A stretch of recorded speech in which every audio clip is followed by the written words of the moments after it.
Cordial saludo. Esta es nuestra guía número 3. Mi equipo de trabajo está conformado por Lady Yamile Gómez Acosta, Gonzalo Andrés Vergara Tous y quien les habla Flor Marina Velázquez.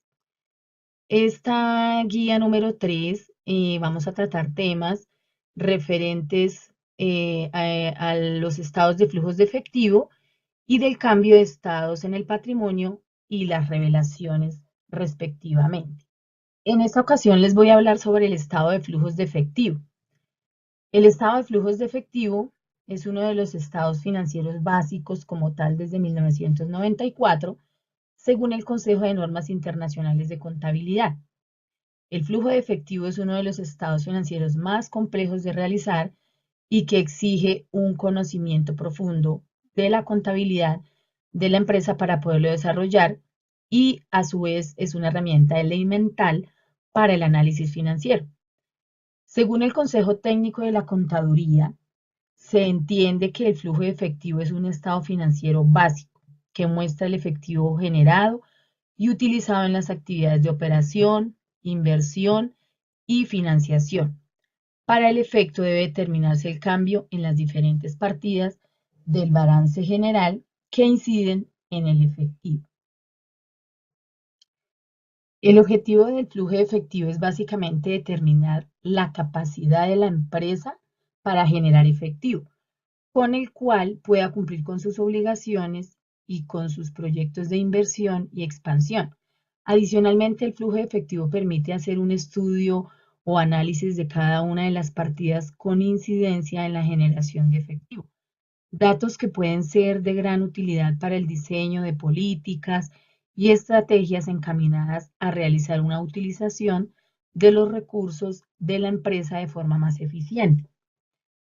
Asimismo, es importante que la empresa tenga claridad sobre su capacidad para generar efectivo, de cómo generar ese efectivo para asimismo poderse proyectar y tomar decisiones acordes en su verdadera capacidad de liquidez. Asimismo, según la definición del Consejo Técnico de la Contaduría, el estado de flujo de efectivo está conformado por tres elementos importantes a tener en cuenta a la hora de generar el estado de flujo de efectivo.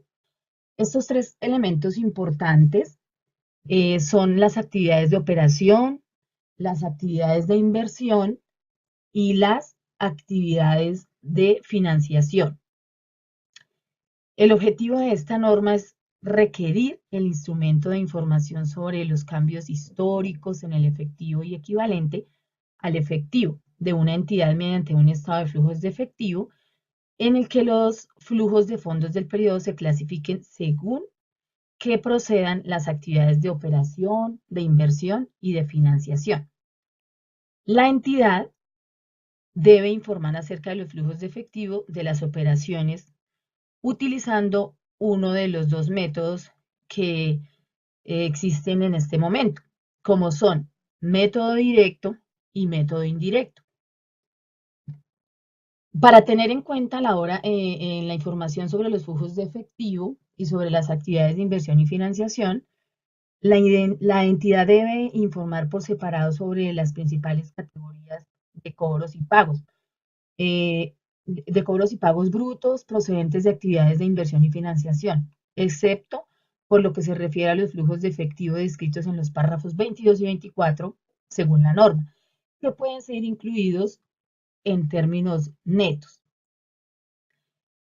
Algunos elementos necesarios para el desarrollo del flujo de efectivo es necesario contar con el balance general de los últimos 2 años y el último estado de resultados. Los balances son necesarios para determinar las variaciones de las cuentas de balance.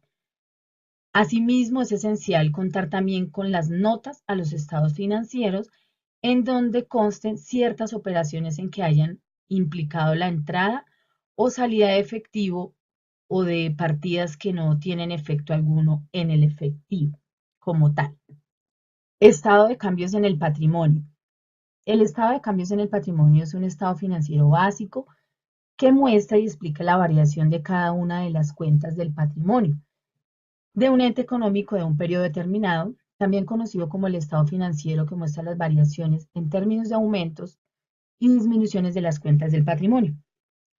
El objetivo principal de los estados de cambios en el patrimonio, según el módulo 6, estados de cambios en el patrimonio, el estado de cambios en el patrimonio presenta el resultado del periodo sobre el que se informa de una entidad, las partidas de ingresos y gastos reconocidas en el otro resultado integral para el periodo, los efectos de los cambios en políticas contables y las correcciones de errores reconocidos en el periodo, y los importes de las inversiones hechas y los dividendos y otras distribuciones recibidas durante el periodo por los inversores en patrimonio. Para toda empresa es primordial conocer el porqué del comportamiento de su patrimonio en un año determinado. De su análisis se puede detectar infinidad de situaciones, bien sean negativas o positivas, que pueden servir de base para tomar decisiones correctivas o para aprovechar oportunidades y fortalezas detectadas del comportamiento del patrimonio. Es necesario contar con el estado de resultados y el balance general. Se requiere un estado de resultados y un balance general con corte en dos fechas, de modo que se puedan determinar la variación, preferiblemente de 2 periodos consecutivos o también se podría de un solo periodo. También se tiene en cuenta la información a presentar en el estado de cambios en el patrimonio. Y para ello se debe tener en cuenta el resultado integral del periodo mostrando de forma separada los importes totales atribuibles a los propietarios de la controladora y a las participaciones no controladoras. Para cada componente de patrimonio, los efectos de la aplicación retroactiva, teniendo en cuenta la sección 10, eh, políticas contables, estimaciones y errores. Para cada componente del patrimonio, una conciliación entre los importes en libros al comienzo y al final del periodo, y revelando por separado los cambios procedentes de el resultado del periodo. Cada partida de otro resultado integral. Asimismo, los importes de las inversiones por los propietarios y de los dividendos y otras distribuciones hechas a estos, mostrando por separado las emisiones de acciones y las transacciones de acciones propias en cartera, los dividendos y las distribuciones a los propietarios y los cambios en las participaciones en la propiedad en subsidiarias que no den lugar a una pérdida de control. Para el análisis de cada uno de estos estados, yo los dejo con mis compañeros Lady Gonzalo, quienes van a comentar cómo fue el desarrollo de cada uno de estos talleres, los cuales dan más claridad de entendimiento sobre cada uno de estos estados, tanto de patrimonio como del efectivo. Para elaborar el estado de flujos de efectivo, se debe tener dos estados de situación financiera de 2 años comparativos para proceder a analizar y calcular las variaciones que se tienen para realizar el flujo efectivo tanto en las actividades de financiación, actividades de inversión y actividades de operación. Por ende, debemos tener estos dos estados financieros para poder tener la información de variaciones, lo que es muy importante también tener en cuenta si se tuvo algo posterior, alguna información posterior, como por ejemplo unos dividendos, pronto también el tema de compras de inventario, proveedores, clientes que varíen, que haya alguna inversión. Un segundo punto a tener en cuenta para la elaboración del estado de flujo de efectivo es el estado de resultados del último año que se está comparando. Entonces este estado de resultados es muy importante tanto para el método indirecto o directo de creación de estado de flujo de efectivo. Esta información influye mucho en el efectivo, ya que se tienen todos los ingresos, los gastos, gastos financieros que influyen pues en esta variaciones y creación de flujo de efectivo. Luego de tener nuestros dos primeros pasos mencionados anteriormente, se procede a la elaboración del flujo de efectivo. En este caso vamos a dar una breve explicación del método directo. Entonces, en este caso, el orden que se debe tener para la presentación de la información es las actividades de operación, las actividades de inversión y luego las actividades de financiación. Entonces, ¿en qué consiste esto? Que las actividades de operación, la suma de todas estas relaciones que solo correspondan a efectivo, tanto también como la inversión y la financiación, deben dar como resultado la variación que tiene el efectivo equivalente del efectivo. Como lo mencionaba anteriormente, se debe tener dos estados de situación financiera para realizar comparaciones. Entonces, la variación que tiene el año 1 con el año 2 debe ser igual la suma de estas actividades. Entonces, en este caso tenemos que las actividades de operación dio un total de 14.600, la de inversión 3.300 y la de financiación 6.000 pesos, que al sumarlas nos da como un total 23.900. Pero ¿qué pasa? Hubo una diferencia en cambio de 100 pesos, por lo tanto el total de flujo efectivo es 23.800. Esto que nos permite que este saldo debe ser tal cual la variación que se halló en el efectivo equivalente de efectivo de la comparación de los dos estados de situación financiera. Entonces, en este caso, del ejercicio 1 eran 16.000 pesos y del ejercicio 2 39.800 y la variación entre los dos es 23.800. Esto significa que nos ha cuadrado nuestro flujo de efectivo por método directo. Esa es la forma de comparar. Hay que tener muy en cuenta que cada uno debe tener su propio ítem, ya sea para relacionar cuentas por cobrar, cuentas por pagar, cuentas a largo plazo. Entonces todo debe tener un orden y una organización porque todo debe cumplir dentro de la misma línea. Entonces, para así lograr tener el resultado esperado. Un ejemplo que nos permite tener un poco más de claridad de qué va incluido dentro de los deudores, por ejemplo. Entonces, en nuestro caso tenemos que hay unos ingresos por 100.000 y hay que sumarle el saldo inicial de clientes, restarle el saldo final de clientes, restarle el gasto de clientes menos gastos de deterioro de deudores, si es el caso. Entonces, este es un ejemplo de los conceptos que irían dentro de un ítem. Otro ejemplo, los proveedores. En este caso tenemos un costo de ventas, el cual debe sumar otros gastos que pues se tienen por proveedores. Se resta el saldo inicial de inventarios, se suma el saldo final de inventarios, se suma el saldo inicial de proveedores, se le resta el saldo final de proveedores, que pues ahí serían las variaciones.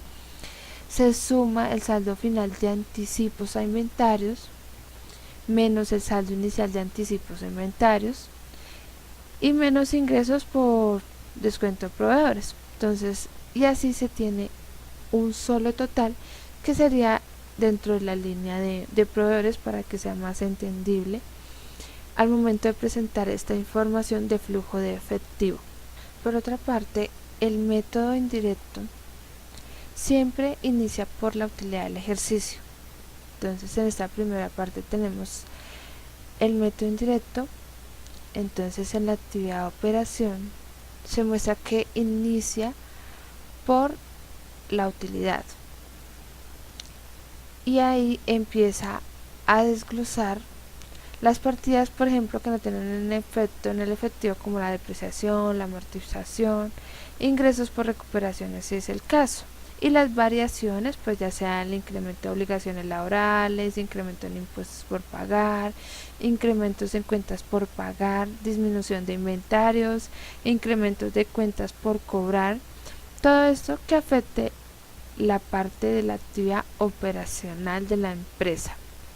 Continuamos con la actividad de inversión, la cual tiene como la venta de inversiones, compra de maquinaria, compra de muebles, todo esto a tema también de pronto inversiones a largo plazo que también influyen. Depende todo el caso de lo que haya generado esta actividad en la empresa que se está realizando el flujo de efectivo. Con respecto a las actividades de financiación, en este ejemplo tenemos que van las ventas de bonos, pago de obligaciones financieras, pago de participaciones, emisión de acciones. Entonces todas las actividades que conlleven a esta.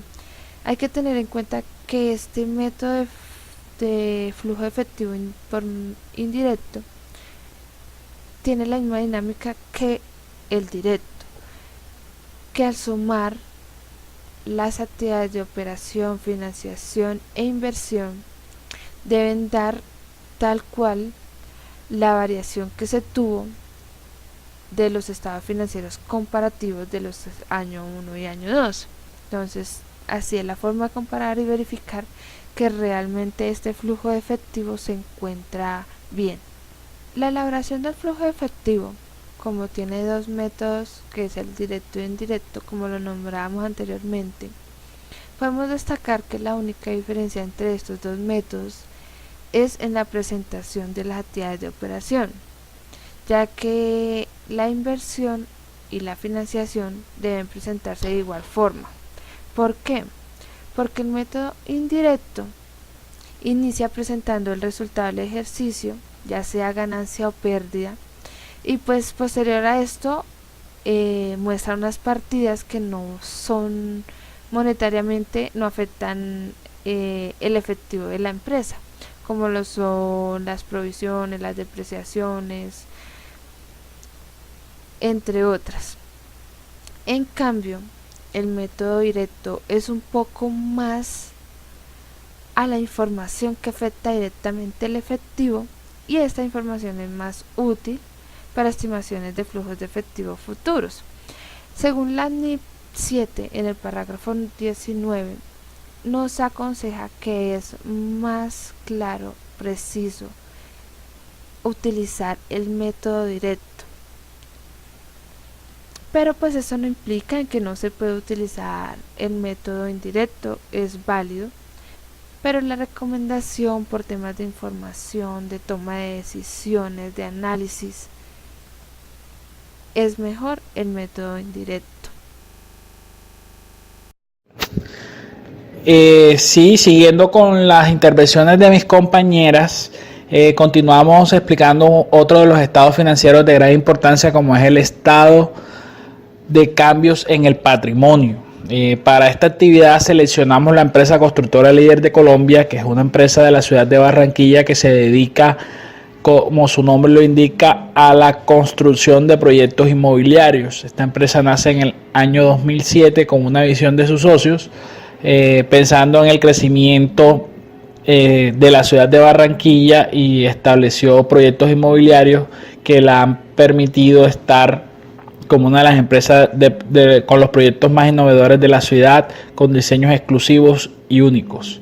Analizando el tema de el patrimonio como tal de la constructora, en el análisis vertical y horizontal que presentamos a continuación, se puede ver que como el capital emitido no varía de un año a otro, pero por las variaciones verticales se puede ver que en un año representa el 22.23% y en el siguiente año representa el 24.7%.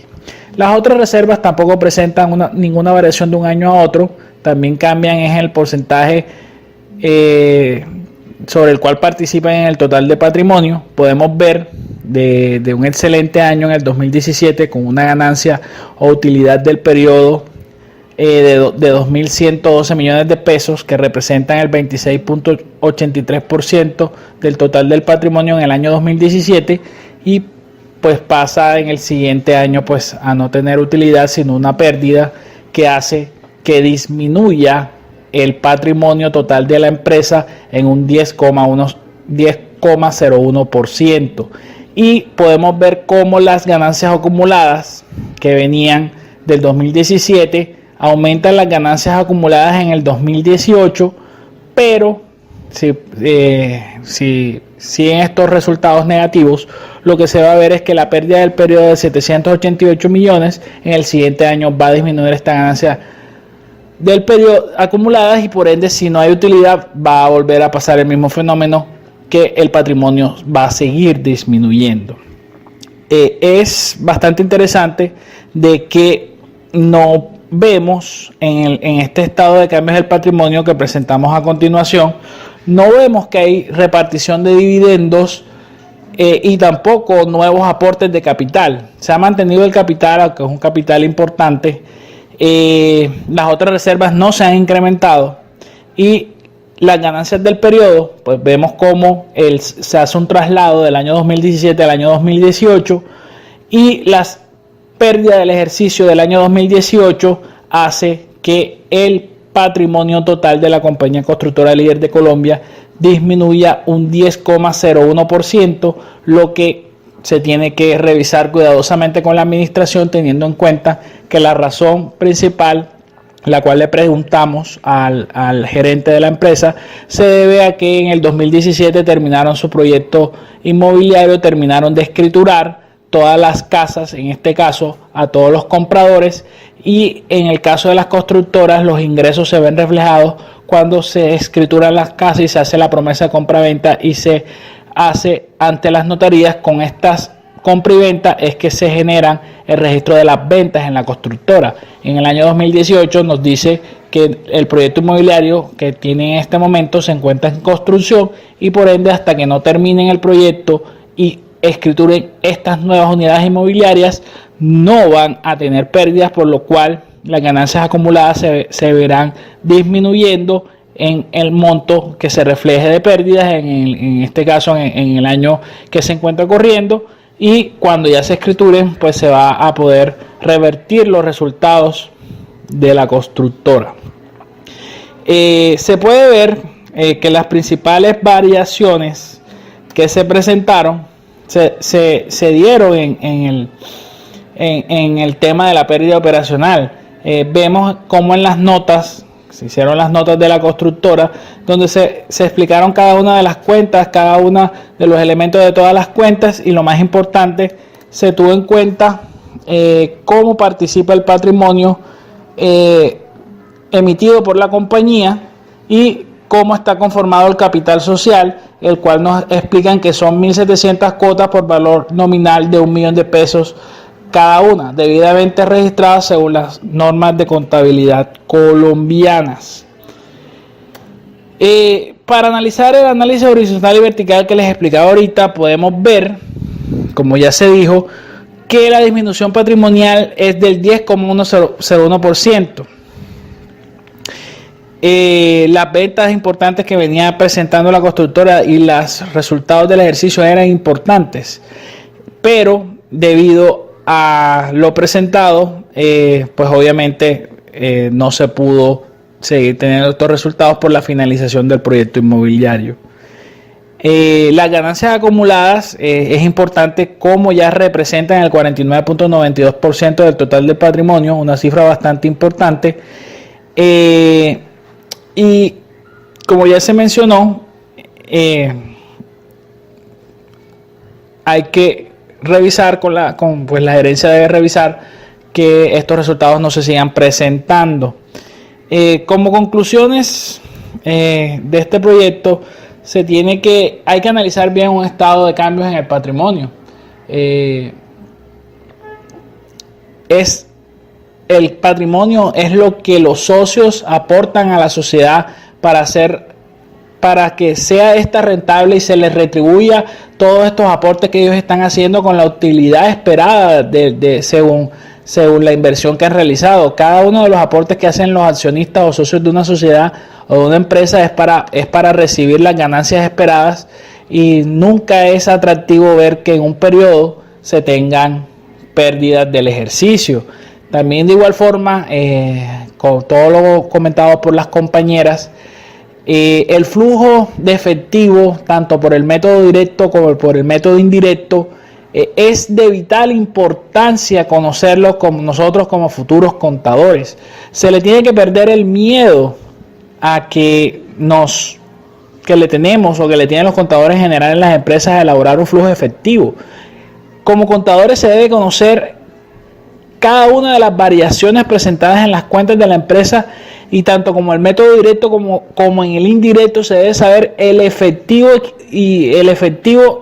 o equivalentes de efectivo que queda al final de un periodo, por qué quedó, qué se pagó en la compañía, qué se recaudó en la compañía, cuáles fueron las ventas, cuál fue el costo de venta de la mercancía que se vendió, cuáles fueron los recaudos, qué créditos o obligaciones contrajo la sociedad, qué créditos o obligaciones pagó la sociedad, qué emisiones de acciones hubo para atraer capital a la empresa, qué inversiones en propiedad, planta y equipo se realizaron, qué inversiones qué desinversiones hizo la compañía. Se compraron acciones, se emitieron bonos, se contrajeron obligaciones financieras, se contrajeron obligaciones con terceros, la mercancía que se compró, cómo se compró en efectivo, se compró a crédito.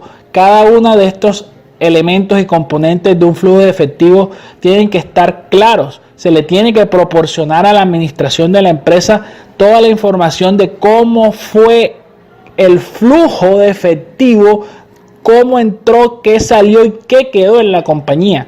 Es de vital importancia para tomas de decisiones que los contadores y que los administradores tengan claro cuál es el efectivo que tiene la compañía, con qué efectivo cuenta la compañía y cómo está entrando y saliendo el efectivo de la compañía. El flujo de caja es el futuro y la vida que tienen las compañías, y se tiene que tener en cuenta qué efectivo generan las actividades de operación, qué efectivo generan las actividades de financiación y qué efectivo generan las actividades de inversión, para ver qué se está haciendo en la empresa y cuál es el futuro de la empresa.